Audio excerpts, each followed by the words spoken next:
Hello everyone and welcome to AUSTRAC's webinar on Australia's national risk assessments of money laundering, terrorism financing and proliferation financing, or MLTF and PF. My name's Hilary and presenting with me today is Steph. We're from AUSTRAC's Industry Education and Outreach team and we'll be taking you through the findings on MLTF and PF risks posed to Australian sectors such as yours. AUSTRAC acknowledges the traditional custodians of country throughout Australia and their continuing connection to land, sea and community. We pay our respects to elders past and present and extend that respect to all Aboriginal and Torres Strait Islander peoples joining us today. The purpose of today's session is to provide you with contextual information on the scale and impact of the risks associated with MLTF and PF. You need this information to be able to meet your anti-money laundering and counter-terrorism financing obligations. Understanding these risks is crucial in implementing effective systems and controls to protect your business and the greater community from criminal abuse. This webinar highlights some of the key findings of the national risk assessments that may be relevant to your business, but we won't be able to cover all the information from the national risk assessments. This webinar should not replace or form part of your staff AML-CTF risk awareness training program. And we do encourage you to read the national risk assessments for a more fulsome understanding of MLTF and PF in Australia and the specific vulnerabilities that may be relevant to your business. This July, AUSTRAC published two new national risk assessments, one on money laundering in Australia and one on terrorism financing in Australia. In December 2022, AUSTRAC published a national risk assessment on proliferation financing in Australia.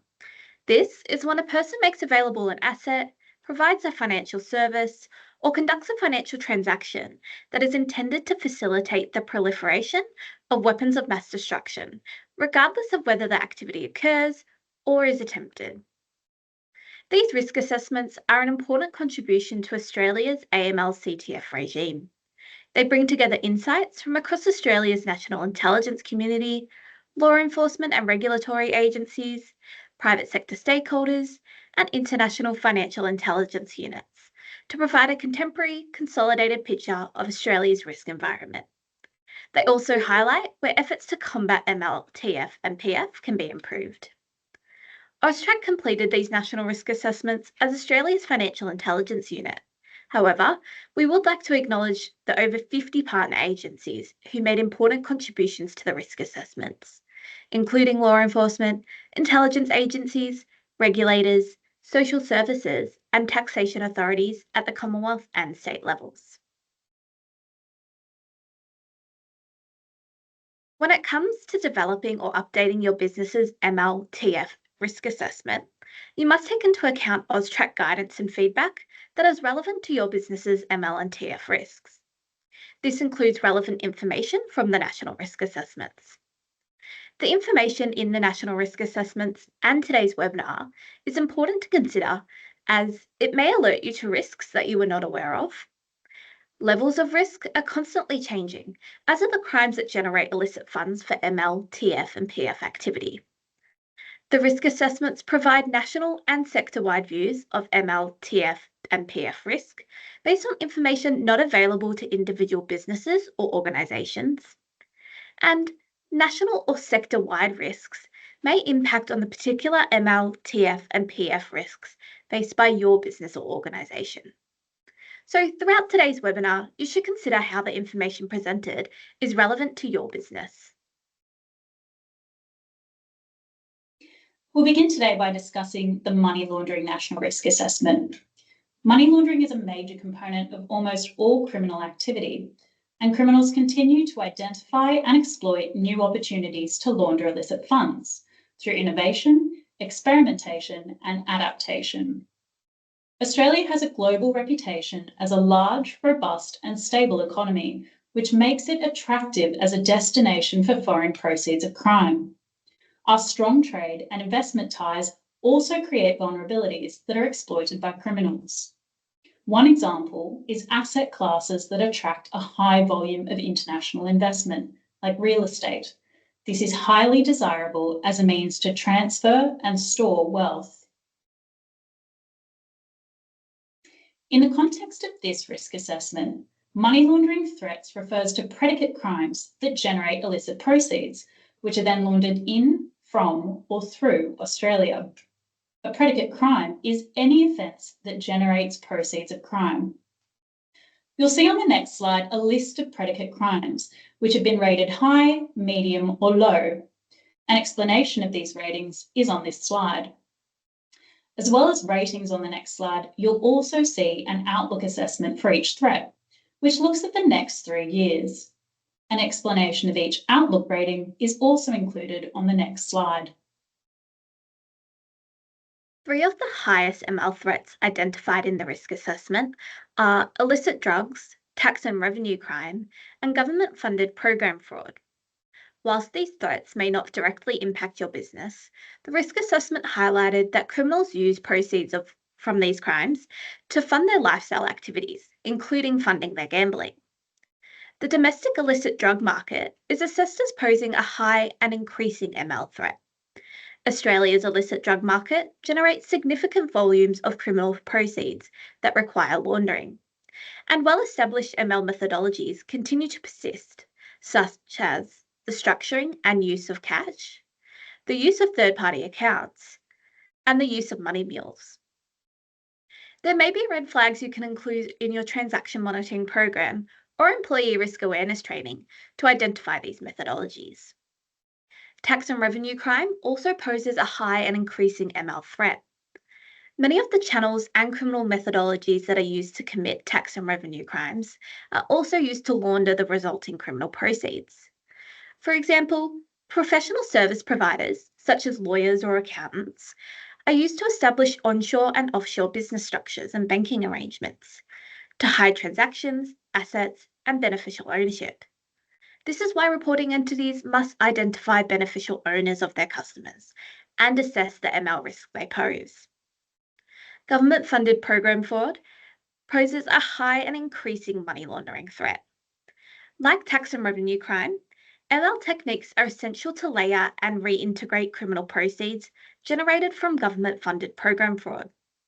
Fraudulent activity often involves inflating or falsifying invoices, overclaiming for services delivered, using stolen personal information to claim additional benefits, using people with no criminal record to act as company directors, and illegal phoenixing. Phoenixing occurs when a new company is created to continue the business of another company that has been deliberately liquidated to avoid paying its debts, including taxes or employee entitlements. Identifying your customer's source of funds and source of wealth provides you with useful indicators on whether a customer's funds or wealth may come from criminal activity, and will help you assess and manage your risks. In collaboration with the National Disability Insurance Agency, AUSTRAC released a financial crime guide in 2020, which includes indicators that can help you identify, monitor, and report suspected fraud against the NDIS. Money laundering vulnerabilities exist across multiple levels, including national, sectoral, and channel levels. Channels refers to the way in which money is being laundered, such as through cash-intensive businesses or remote delivery channels like ATMs and internet or phone banking. You'll see on the next few slides a list of sectors and channels relevant to your businesses. Each of these have been rated very high, high, or medium in terms of the overall assessment of their money laundering vulnerability. An explanation of these ratings is on this slide. Today, we'll be discussing the sectors and channels relevant to gambling services. Let's take a look at the key money laundering vulnerabilities identified for casinos, corporate bookmakers, and pubs and clubs.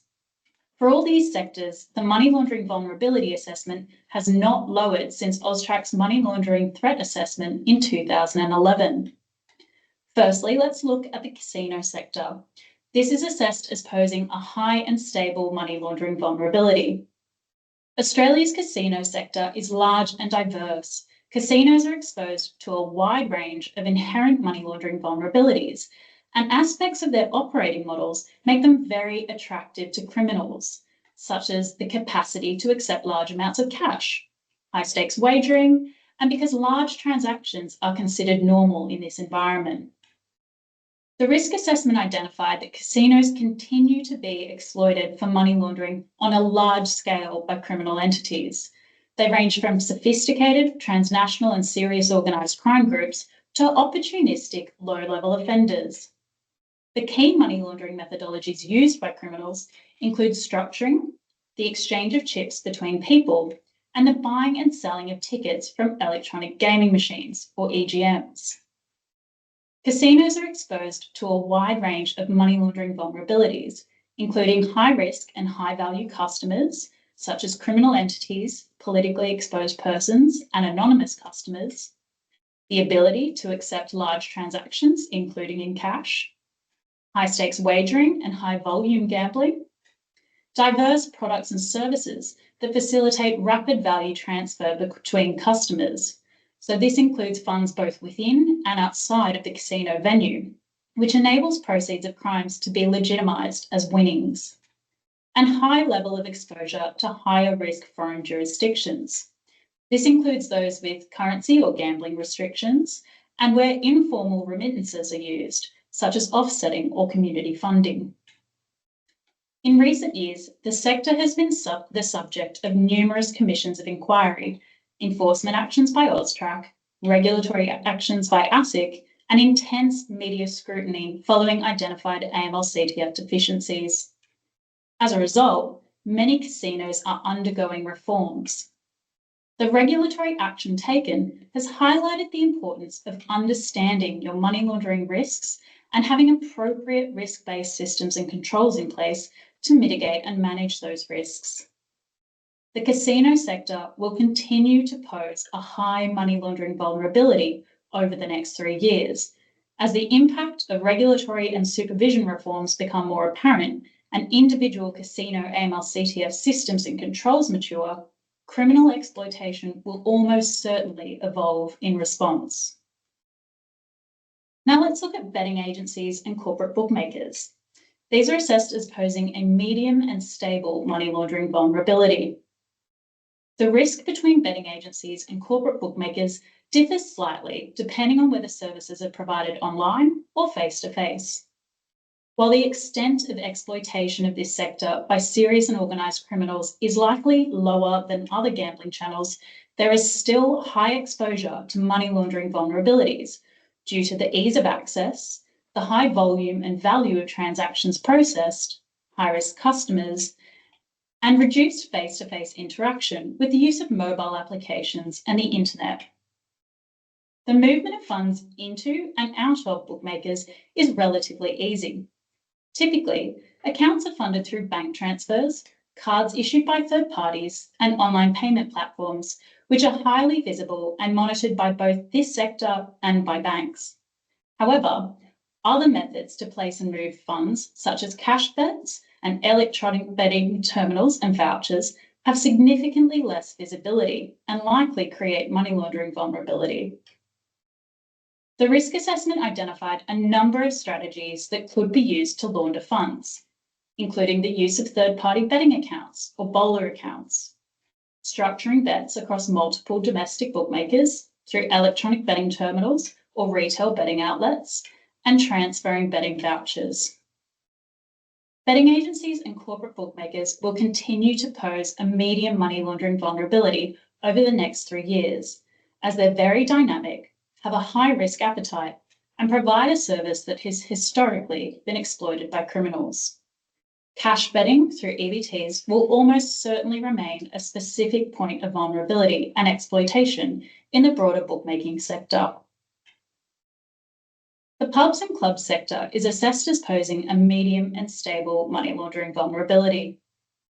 Pubs and clubs are likely used by a small number of criminals to launder funds at scale. However, significant proceeds of crime are being spent for lifestyle choices, such as gambling. Opportunistic offenders also likely use them to launder smaller amounts of criminal proceeds. Pubs and clubs are widely available, easy to access, and money laundering methods are well established and require very little expertise or knowledge. Their money laundering vulnerability primarily stems from a high volume and value of transactions, including cash transactions, and exposure to high-risk customers. Services provided by pubs and clubs prevent money laundering vulnerabilities, as illicit funds can be easily transferred, which can complicate tracking and tracing of fund movements. EGMs have been identified as one of the higher risk gambling services offered due to the scale of funds that can be moved. The money laundering methodologies we observed include high volume check payouts and check buying, collecting the machine credit in the form of a ticket, check payout, or funds transfer, collecting payouts from EGMs played by third parties, and buying and selling winning tickets. Pubs and clubs will continue to pose a medium money laundering vulnerability over the next 3 years. They're likely to be continuously exploited at a moderately attractive channel to launder funds. However, they are more likely to remain at higher risk of dealing in proceeds of crime, given the predominance of EGMs in these venues. In terms of channel vulnerabilities, the risk assessment found that money laundering continues through channels that can process high volumes of cash, which we've identified as key vulnerabilities for casinos, pubs and clubs, and some corporate bookmakers. Domestic criminals continue to exploit cash as a value transfer mechanism, as well as to store value. It's exploited for its anonymity, accessibility, widespread acceptance, and availability. It also requires minimal skills, knowledge, and expertise to use. Common money laundering methodologies involving cash include structuring, third-party deposits, commingling by cash-intensive businesses, money mules, and bulk cash smuggling. Structuring and the use of third parties are money laundering methods we just discussed as being observed in the gambling sector, so it's important to ensure your transaction monitoring and employees are able to identify this so you can report suspicious matters to AUSTRAC. Industries that accept significant cash payments are particularly vulnerable to exploitation, and cash-intensive businesses are assessed as posing a high and stable money laundering vulnerability. So we've talked about the vulnerabilities for the gambling sector and some of the money laundering methodologies observed. Sometimes it's hard to picture how these methodologies play out, so we'll take you through some of the case studies detailed in the risk assessment. We'll start with a case study relating to a casino. Between 2016 and 2021, an Australian casino provided designated services to a customer who they understood to be the owner of a sushi shop. During this 5-year period, the casino recorded significant turnover for this customer of more than $19 million. The casino reported to AUSTRAC that the customer engaged in transactions indicative of structuring, loan sharking, and using other customers to conduct threshold transactions on their behalf to avoid reporting requirements. Our second case study relates to corporate bookmakers. A reporting entity triggered an alert in relation to the director of a business that was linked to over 100 bowler accounts. These accounts facilitated gambling transactions using multiple bookmakers. The director was the ultimate beneficial owner of the business. However, the bowler accounts were opened under the name of third parties in order to conceal the true identity of the individual responsible for placing the bets. The reporting entity submitted a suspicious matter report as the true source of funds was unclear. This raised concerns that the syndicate could be laundering illicit funds through gambling platforms on behalf of others. The bowlers were most likely recruited using social media and given instructions on how to disguise their identities from betting agencies. Funds were transferred into the bowlers' bank accounts, along with advice on what bets to place, and the bowlers received a portion of the profits for the placing of the bets. Our third case study relates to electronic gaming machines in pubs and clubs. Through the New South Wales Crime Commission inquiry into money laundering through EGMs, an individual was identified who was likely laundering proceeds of crime. On one occasion, the individual inserted over $10,000 worth of $20 notes into an EGM at a club. They then gambled only a small portion of the funds, requested winning tickets, and redeemed the tickets for larger denomination notes. The individual had been recruited by a third party to transfer $100,000 overseas to pay for an illegal shipment of e-cigarettes. They received cash from the third party in the form of $20 and $50 notes. Financial reports indicated that the individual proceeded to gamble and refine the notes of the club, or convert smaller notes into larger notes to make it easier to deposit the funds into the bank account for a subsequent transfer. Both the structuring activity and the winning ticket redemption with little or no play suggests likely money laundering activity. These case studies are a good reminder of why you need to understand your customer's source of funds and source of wealth and their expected activity, understand and monitor for indicators of money laundering methodologies, and report suspicious matters to AUSTRAC. It's also important to read the Money Laundering National Risk Assessment, as it provides further detail on key judgments, factors, and features to help you understand the money laundering threats and vulnerabilities that we've just discussed, as well as those that we haven't. As with money laundering, Australia is committed to ensuring the country and its financial system are resilient in preventing the financing and support of terrorism, both nationally and overseas. The Terrorism Financing in Australia National Risk Assessment is Australia's second comprehensive national risk assessment focused on TF, with the last report of this scale being completed in 2014. This risk assessment brings together insights to assess the risk associated with the methods and channels identified to finance and support terrorism activity. In November 2022, Australia's national terrorism threat level was lowered to possible. The Director General of the Australian Security Intelligence Organisation noted that espionage and foreign interference now replace terrorism as the country's principal security concerns, with the number of violent extremists who have both the intention and capability to undertake terrorist attacks in Australia having decreased. The TF process generally involves 3 distinct stages. The first, raising funds through donations, self-funding, legitimate business, or criminal activity. Second, moving funds to a terrorist network, organisation, cell or individual, or between such entities, including the storing of funds.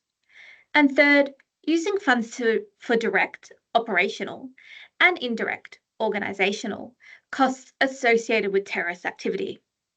You'll see in the table on this slide, there is a list of channels and methods used for raising and moving funds. Self-funding remains the main method of ideological and religious terrorism financing in Australia, and is assessed as a high risk, which has remained stable since 2016. It generally involves very low to low value transactions, for example, between $5 and a few $1,000s. This, and the fact that funds are almost always sourced through legitimate activity, makes it very difficult to detect and distinguish from ordinary behaviour. In terms of moving funds for TF, the small scale of TF in Australia and the use of less sophisticated methodologies means that only a few channels and methods appear to be exploited. Terrorist financiers prefer readily available and proven methods to move funds, such as banking, remittance, and online payment services, over more complex schemes.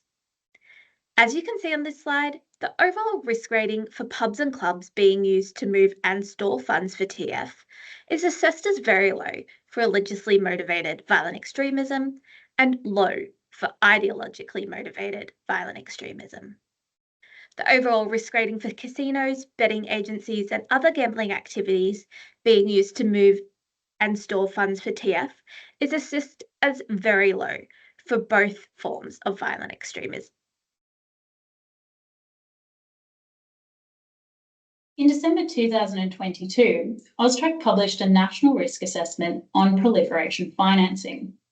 The risk assessment found that Australia is primarily targeted by state-based or linked procurement networks that wish to exploit a range of sectors to export restricted, sensitive, or dual-use goods and knowledge.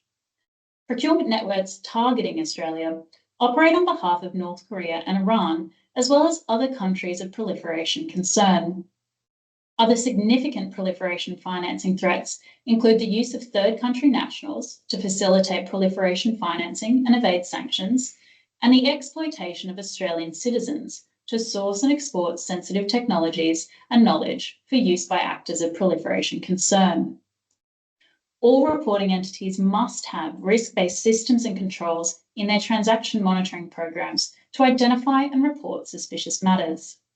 This includes monitoring for suspicions that individuals or businesses are attempting to avoid Australia's sanctions laws in connection with the provision of a designated service or a request to provide a service.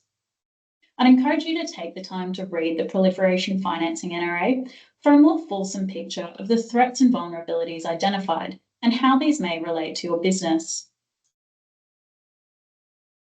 Again, you must take into account AUSTRAC guidance and feedback that is relevant to your business's risks when developing or updating your business's risk assessments.